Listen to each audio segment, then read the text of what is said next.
求下你啊，你唔好將我同佢嘢講出去啊，俾我老公知道我死緊噶。你係咪要錢啊？唔係，我只係想，喂，你唔好誤會，我只係想問下你關於大頭明一啲嘢咋。他是居住在泰国唐人街的中国青年陈探，是一名新手侦探。他通常只能接受一些鸡零狗碎的小案子。那天早上，陈探的私家侦探社迎来了一位奇怪的顾客。来人是唐人街著名的酒鬼，绰号肥龙。肥龙拿出一张照片，声称照片中的中国女人想杀他，所以他想委托陈探找到这个女人。陈探觉得事情有点奇怪，既然肥龙甚至有凶手的照片，为什么不直接报警呢？在这方面，肥龙不想过多解释，他只是想找到这个女人，并告诉对方他与此事无关，希望对方能让自己走。看到肥龙的前言不搭后语，陈探怀疑这家伙又喝多了，于是随便搪塞了几句，准备送客。谁知道一向吝啬的肥龙竟然拿出一大卷钞票拍在桌子上，坚持请陈探帮忙。为了钱，陈探欣然接受了委托。按照平时的习惯，他拿起相机给客户拍照。谁知快门响起的那一刻，肥龙竟然眼神呆滞，口吐隔夜饭，仿佛中邪。陈探顿时吓得目瞪口呆。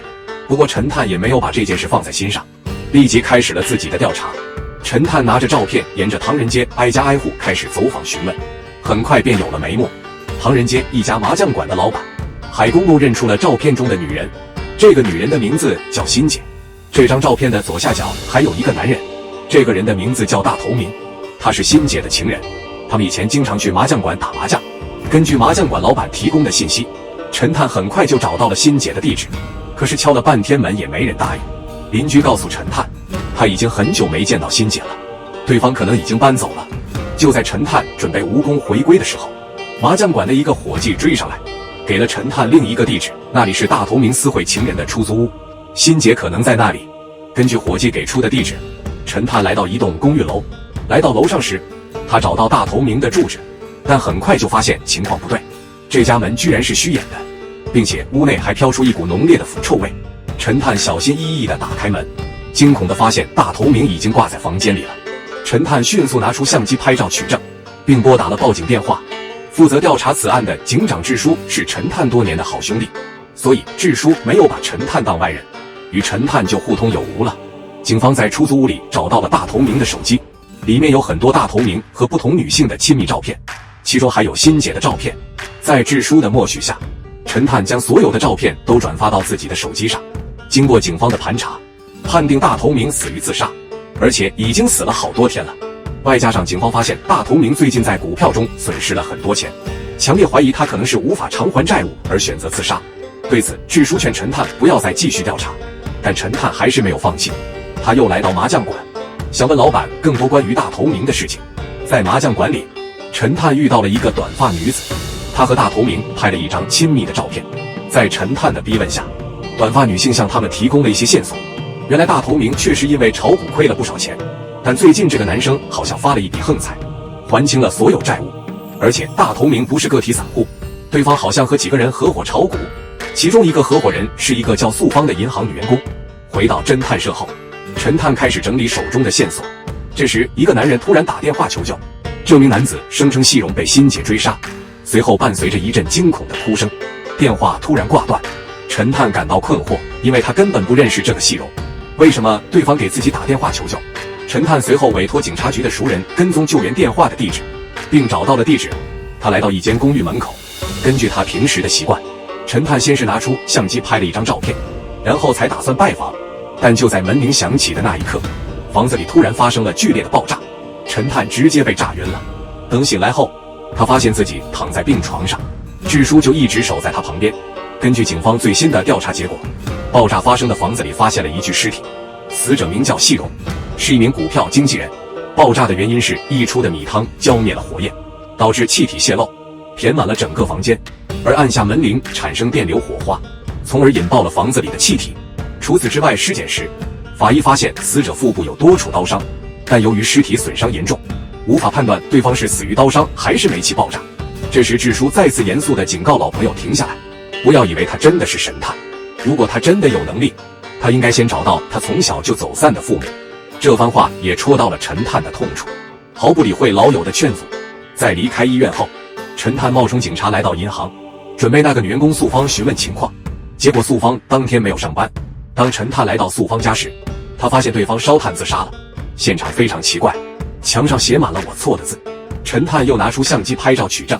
支书随后带领团队赶到现场，法医从素芳的指甲缝中提取了毛绒皮肤组织，正是前不久死去的细荣的身体组织。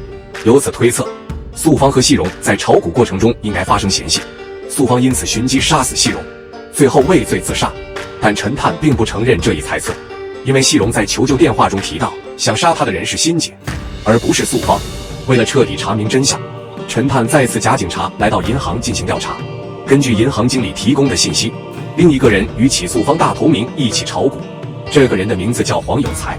这3个人以前在股市上被割韭菜，欠银行100多万。不过最近这3个人好像发了横财，还清了银行的所有欠款。根据银行经理提供的地址，陈探来到黄有才的住处，发现走廊里装满了债务还款的字样。当陈探拿出相机拍照取证时，黄有才回来，对方竟然是委托陈探调查欣姐的肥龙。但此时肥龙看到陈探后一脸懵逼，根本不记得自己委托对方查案。看到肥龙满身酒气，陈探猜测对方可能又喝了蒙圈，于是拿出欣姐的照片让肥龙确认。谁知肥龙一看到照片，吓得拔腿跑了。陈探追肥龙到顶楼，结果看到对方站在天台边摇摇欲坠。此时肥龙目光呆滞，口吐白沫，仿佛中了邪。陈探惊呆了，但在他慢下来之前，肥龙已经从楼上摔了下来。事情变得越来越复杂，所有的线索都断了。现在只知道死去的大头名肥龙、素芳3人曾经合伙炒股，而细荣是他们的股票经纪人。那么失踪的欣姐和这4个人有什么关系呢？为什么细荣和肥龙都给陈探打电话求救，声称欣姐要杀他们？陈探左思右想，决定去细荣的死亡现场碰运气。谁知刚到细荣住处楼下，就有一台冰箱从天而降，差点把陈探砸成肉泥。抬头看去，并未看清楚其来源，陈探只得先去往细荣的住处。几乎所有的物品都在爆炸中损坏了。陈探发现的唯一线索是一张没有被完全烧毁的合影，细荣、素芬和肥龙都在这张照片中，上面还有一个戴眼镜的男人。然而由于照片严重受损，戴眼镜的男人的半张脸看不清楚。当陈探带着照片回到家时，他收到了一张纸条，原来有人威胁他不要继续调查此案，否则下次就不会是冰箱掉下来了。陈探对此并不害怕，他仔细检查了合影，发现另一个人影反射在几个人身后的镜子里，这个人正在用相机给每个人拍照。陈探用放大镜仔细检查，发现拍照的人正是欣姐，看来这个欣姐是本案的关键人物。随后陈探带着疑问再次来到欣姐家，并敲开门锁闯进去，结果发现大头明等人合影的地方就是欣姐家的餐厅。一番搜寻后，陈探找到了一张可疑的银行流水单，那支票账户正是欣姐的账户。不久前，他被提取了300万现金，提取地点就是素芳工作的银行。陈探带着支票账单再次来到银行，咨询支票提取大量现金的流程。结果他遇到了一位名叫熊哥的银行经理，对方戴着一副眼镜，看起来还蛮温柔的。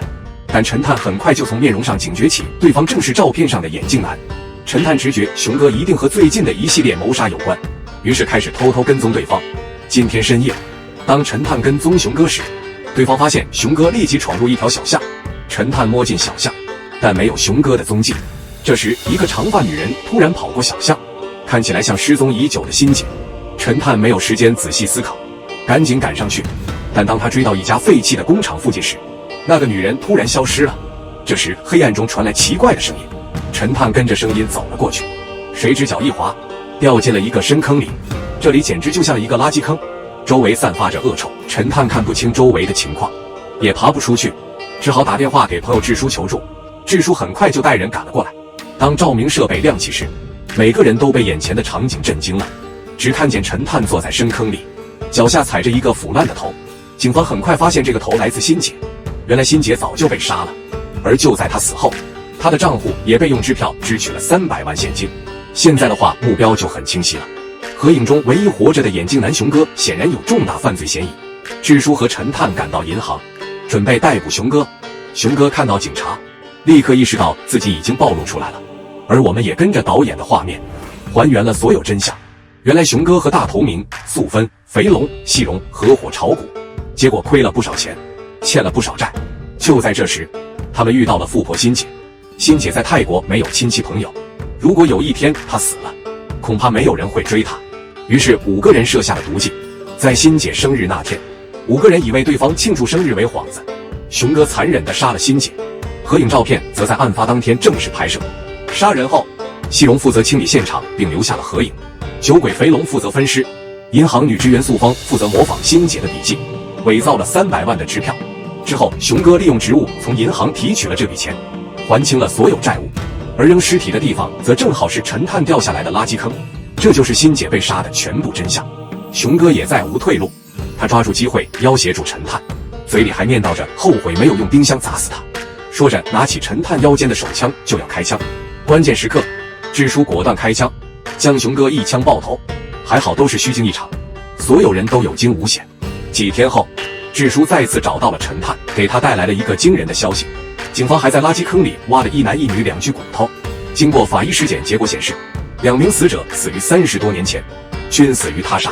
之后，智叔把一块从男尸上取下来的金表交给了陈探，劝说结碑顺变。原来这2位死者正是陈探寻找多年的父母。随后，智叔好奇地问陈探是怎么找到这么秘密的抛尸地的。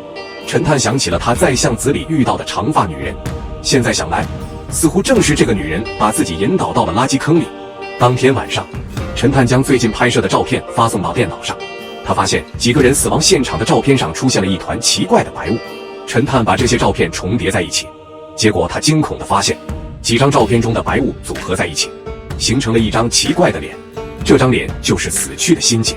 直到这时，陈探才意识到自己并没有误打误撞破了这些奇怪的案件，而是冥冥之中有个东西在推波助澜，而陈探则是相当于当了辅助了。电影的故事到这里就全部结束了。照例给观众们留下个问题：除了这部电影《西家侦探》，你还知道导演拍过的哪些电影吗？欢迎在评论区留下你的答案，我们将抽取幸运观众给出惊喜大奖。还在等什么？赶紧冲吧！